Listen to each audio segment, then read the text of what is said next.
C'est avec beaucoup de plaisir que nous vous avons suivi.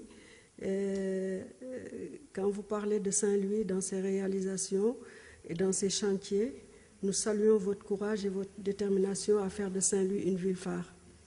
Merci. Cela dit, aujourd'hui, à l'heure actuelle, ma question est, qu'est-ce qui nourrit votre ambition pour le Sénégal? Quel projet de société le FSD-BJ compte partager avec le Sénégal et comment comptez-vous le réaliser? Je parle bien entendu des moyens financiers et humains. Notre ambition, c'est de bâtir un état de droit. C'est de faire en sorte que le Sénégal, riche de sa diversité, le Sénégal riche de cette multiculturalité, de toutes ces obédiences du christianisme, de l'islam, des religions traditionnelles, riche de ses ethnies, riche de son patrimoine culturel, politique, organisationnel, que ce Sénégal-là puisse se mettre ensemble et en ordre de bataille pour relever le défi et la bataille pour le développement. Pour ce faire, nous sommes très engagés pour faire en sorte que les Sénégalais, avec nous, puissent constater que tout étant membre d'une formation politique, nous entendons pour l'avenir participer avec tout le monde, avec toutes les énergies, toutes les formations politiques qui le désirent, avec tous les citoyens engagés au développement du Sénégal, quelle que soit notre position. Parce que j'estime qu'aujourd'hui, ce qui est le plus important, c'est l'engagement politique. C'est la détermination des leaders politiques à participer à l'effort de développement. C'est l'effort que nous allons mettre pour consolider l'état de droit.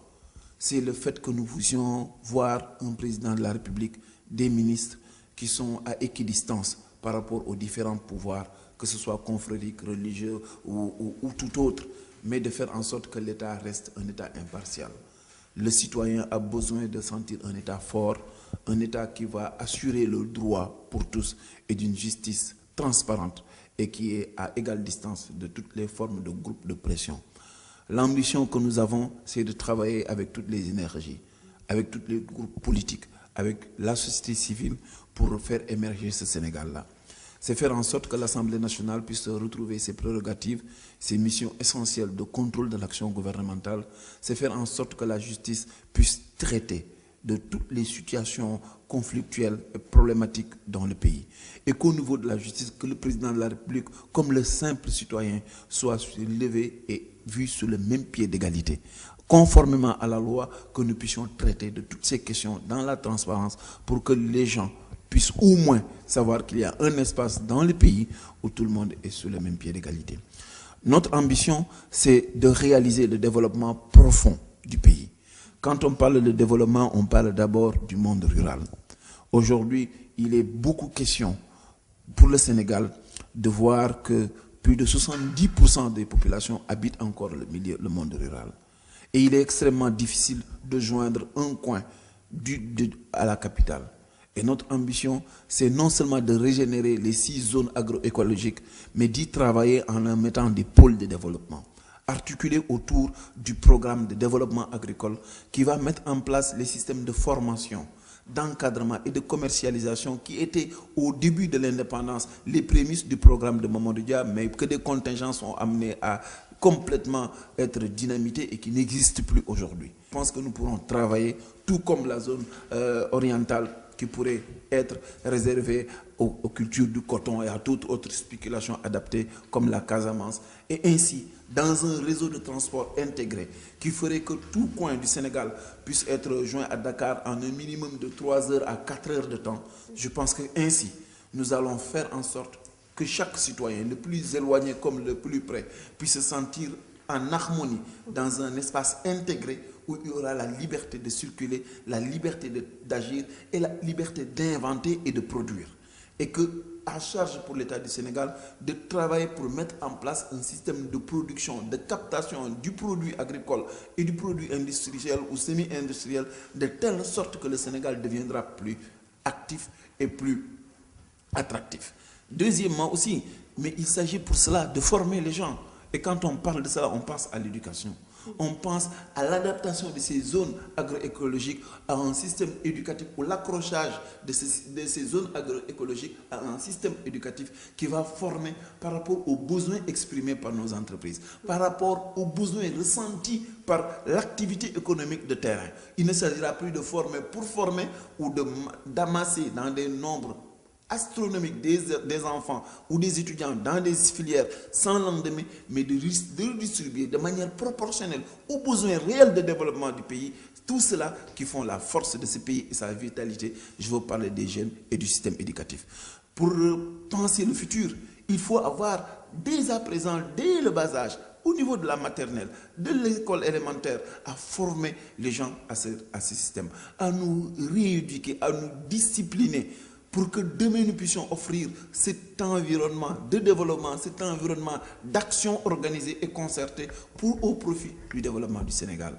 On ne peut pas parler futur du Sénégal sans penser au développement touristique, à l'attractivité, à travers la combinaison de deux choses, d'une diplomatie active qui ne sera plus une diplomatie de façade ou une diplomatie de grande réunion, mais une diplomatie de développement, qui va de concert avec l'ensemble de l'activité de développement intérieur vendre la vitrine sénégalaise partout dans le monde, où les ambassades seront simplement des succursales de l'activité économique profonde et engagée qui sera le soubassement du développement du Sénégal. Ce que nous voulons pour le futur du Sénégal, c'est certainement une harmonie entre l'environnement, le cadre de vie et la politique de développement. Je prends l'engagement que si jamais j'ai la possibilité d'agir, toutes les personnes qui auront 1 millimètre de terre acquise frauduleusement sur cet espace-là seront récupérées et que la totalité de ces terres va être vendue pour requalifier l'habitat. Nous pourrons ainsi monter au moins 6 sociétés d'habitat à loyer modéré, 6 SNHLM, qui vont requalifier le sud, requalifier l'extrême oriental, la partie orientale du pays, le nord avec Matam et Saint-Louis, le centre du pays avec Kaolack, Touba et Diourbel, qui va ainsi requalifier l'espace attenant entre Dakar et Thiès pour faire sortir le trop-plein de population de Dakar, pour les déconcentrer vers Thiès, qui est de fait le point barycentrique, le barycentre même de l'activité au niveau du Sénégal. Et Thiès, pour moi, doit être l'espace privilégié de la politique de déconcentration et de décentralisation. Je pense et j'estime que si nous voulons avoir un futur du Sénégal, Dakar devra rester comme étant la capitale économique et que la capitale administrative devra être déplacée à Thiès. Nous attirerons les populations vers l'intérieur du pays et progressivement nous allons repeupler l'arrière-pays du Sénégal en la requalifiant et en l'harmonisant. On ne peut pas penser futur du Sénégal, on ne peut pas penser développement du Sénégal sans penser à la politique de développement sportif. Aujourd'hui, le sport, comme les ambassades, sont devenus des vitrines du développement économique. Le Kenya est connu partout parce que dans de grands rendez-vous du monde, ils arrivent à placer des athlètes au plus haut niveau.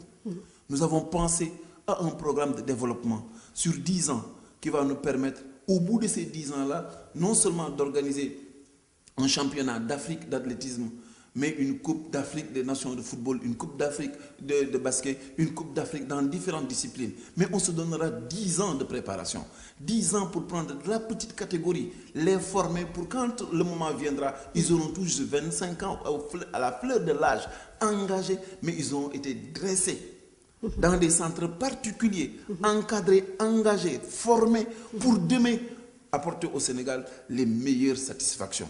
Je crois que c'est comme cela qu'il faut penser le développement du Sénégal. C'est comme ça qu'il faut voir le futur du Sénégal.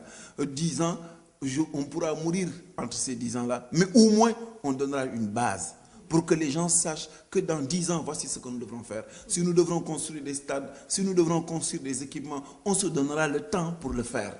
On aura le temps pour voir venir, on aura le temps pour organiser notre budget. On aura le temps pour éviter les zones de répétition, les doublons à n'en plus finir. Et je peux aussi prendre l'engagement que je ferai en sorte de réduire dans les premiers moments, dans n'importe quelle équipe gouvernementale où nous participons, que nous soyons majoritaires ou que nous soyons dans une situation de coalition, que ce soit dans Benno Siggil Sénégal ou ailleurs, je prends l'engagement de faire en sorte que progressivement de faire disparaître la totalité des agences et de les repositionner au niveau d'une requalification de l'administration publique. c'est 150 milliards qu'on gagnerait. En faisant redescendre le budget de la présidente de la République à des proportions de l'époque d'Abdou Diouf, c'est au moins plus de 60 milliards qu'on gagne. À eux deux, ça fait déjà 210 milliards qui pourraient être redistribués annuellement dans des secteurs stratégiques, que ce soit dans le secteur de la santé, que ce soit dans le secteur de la gestion des inondations, qui sont une situation extrême. Parce que je vous rappelle, madame, que les inondations ou la précarité liée aux inondations, le droit à l'assainissement, ce sont les droits constitutionnels de troisième génération. Au même titre que le droit à la liberté d'expression, le droit de vivre dans un cadre de vie décent est une liberté constitutionnelle. Et c'est vous dire l'importance que cela requiert.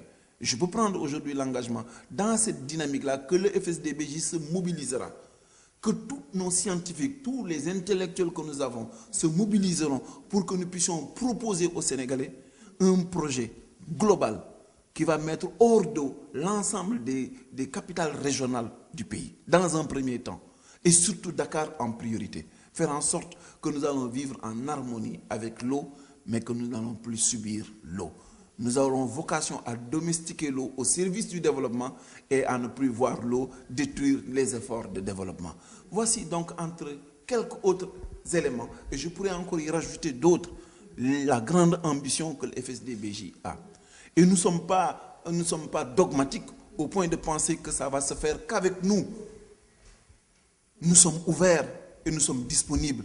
C'est notre ambition et nous avons l'obligation de la faire partager. Et nous allons la partager avec toutes les entités politiques qui verront dans le FSD/BJ et dans les leaders du FSD/BJ ces partenaires crédibles avec qui il faut aller ensemble pour travailler ce futur possible. Nous sommes là parce que nous savons qu'à nous seuls, nous n'y arriverons pas. Et nous ne sommes pas là en train de construire un appareil. Et c'est bien qu'on puisse nous faire le reproche d'être sans appareil, parce que notre appareil, c'est les 14 millions de Sénégalais. Et nous allons travailler pour que chaque Sénégalais se sente concerné et que tout le monde puisse y participer. C'est parce que nous sommes transparents et que nous sommes la relève, nous les jeunes de ce pays. Et quand je dis jeunes, c'est de 0 à 90 ans. Et jeune, celui qui a des idées nouvelles et qui a envie que les choses changent. Nous sommes tous des jeunes et à ce niveau-là, c'est cette ambition-là que nous avons à faire partager à tout le monde. Et autour de cela, tout le monde peut se retrouver.